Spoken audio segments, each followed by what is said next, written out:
Pas sekitar 1 minggu dari kejadian hari itu. Pas juga di ruangan ini kejadiannya. Dan saya rasa pas juga waktunya untuk bercerita. Bukan untuk membagikan pengalaman yang tidak menyenangkan, tapi berharap orang lain tidak mengalami hal yang sama. Yaitu, istilahnya di scam, HP-nya di scam, dan rekening juga menjadi bagian yang ditransfer dan lain sebagainya. Semoga hal ini tidak terjadi pada orang lain dan mudah-mudahan ini kejadian yang terakhir.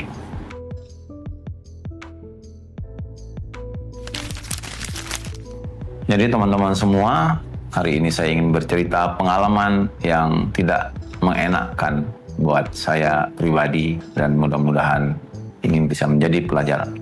Jadi ceritanya sekitar beberapa bulan terakhir ini saya sering sekali dikirimin perbaharui data perpajakan, perbaharui data di konten pribadi dan lain sebagainya. Namun itu semua saya abaikan dan bahkan beberapa kali saya ditelepon tapi saya jawab, sudahlah teman-teman, penipu dan lain sebagainya. Namun sekitar 3-5 hari atau bahkan sepekan sebelum kejadian,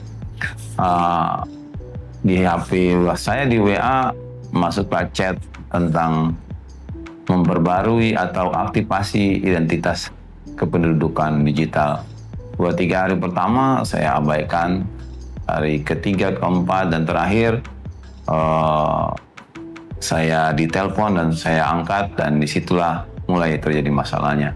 Hari pertama angkat karena kesibukan, saya tidak lanjutkan. Hari besok kedua saya lagi nyupir juga ditelepon, Pak, kalau sudah sampai pada tempatnya mohon berkabar ya Pak. Mereka berbicara seperti itu. Ya, saya bilang. Lalu komunikasi berlanjut, saya sempat mengisi acara di Cilengsi. Setelah itu saya ditelepon, Pak, kalau sudah bisa menerima telepon saya telepon ya Pak. Dengan bahasa yang sederhana, bahasa yang enak, dan seorang bapak-bapak di seberang sana.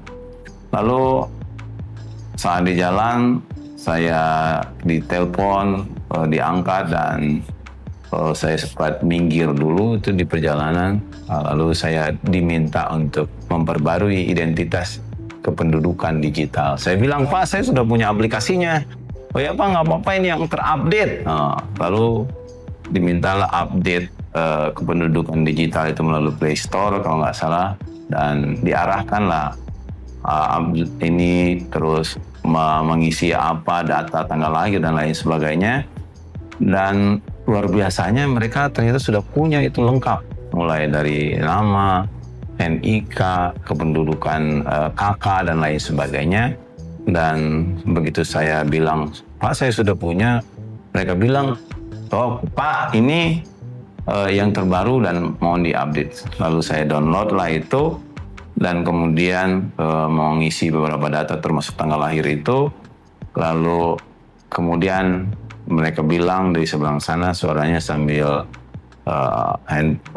berbunyi lah, WA dan lain sebagainya. Ternyata begitu verifikasi itu mulai berjalan dari 0, 2, 4, 6, 8, 10% sampai 90%, ternyata HP ini nggak bisa dipakai penggunaan untuk kegiatan lain dan hanya murni untuk verifikasi. Pak, saya bilang, karena WA-nya masih aktif, telepon suaranya, ini kenapa nggak bisa dinonaktifkan untuk ininya, hanya verifikasi doang, HP lain yang digunakan tidak bisa. Ya begitulah Pak, namanya aplikasi pemerintah, kata beliau. Kalau aplikasi swasta, ya memang begitu kita download aplikasi verifikasi dan lain sebagainya, dia berjalan sendiri, sementara aktivitas yang lain layarnya bisa dipakai. Sementara yang ini, gitu. Nanti saya usulkan ke pimpinan, kata beliau. Oh ya sudah, saya bilang kalau begitu.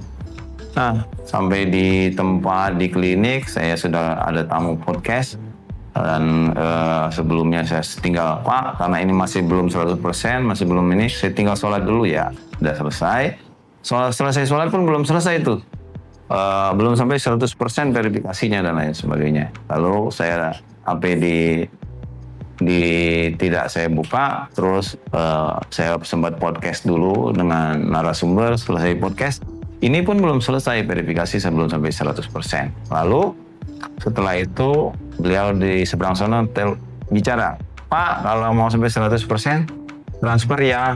Saya bilang, kok aplikasi digital milik pemerintahan disuruh transfer? Ya Pak, transfernya nggak banyak, 11.000. Nah, di sini saya lagi tidak fokus dengan kegiatan verifikasi ini, saya lagi fokus dengan narasumber, dan disitulah letak kelengahannya. Transfer 11.000 pertama tidak berhasil, transfer 11.000 yang kedua berhasil, dan ternyata PIN itu begitu saya transfer berhasil, mereka sudah bisa membaca PIN. Nah, selalu saat HP saya tidak bisa diapa-apain itu, teman-teman yang lagi bertugas juga bilang, kok HP nggak bisa diapa-apain dok, nggak bisa dimatiin, bahkan matikan sekalipun tidak bisa.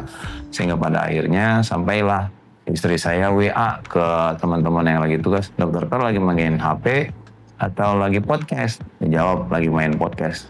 HP-nya dokter Thor itu dibajak karena sekarang lagi minta transferan sama saya. Ternyata yang minta transfer bukan dokter Thor, ternyata orang yang lagi mengembalikan HP yang lagi di freeze dan tidak bisa dimatikan itu. Baru tahulah itu di-hack.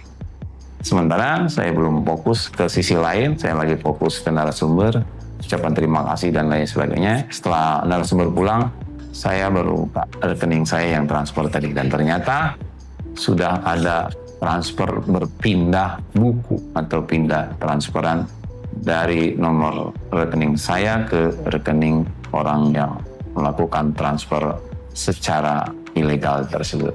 Dan mudah-mudahan ini menjadi manfaat, menjadi catatan penting buat kita supaya satu, jangan lengah, jangan merespon bila nomor tidak dikenal, apalagi nomor identitas tertentu, misalnya pajak, dukcapil yang menggunakan nomor pribadi, tidak perlu ditanggapi dan lain sebagainya. Demikian, mudah-mudahan ini tidak kejadian dan tidak berulang buat kita semua. Semoga bermanfaat. Assalamualaikum warahmatullahi wabarakatuh.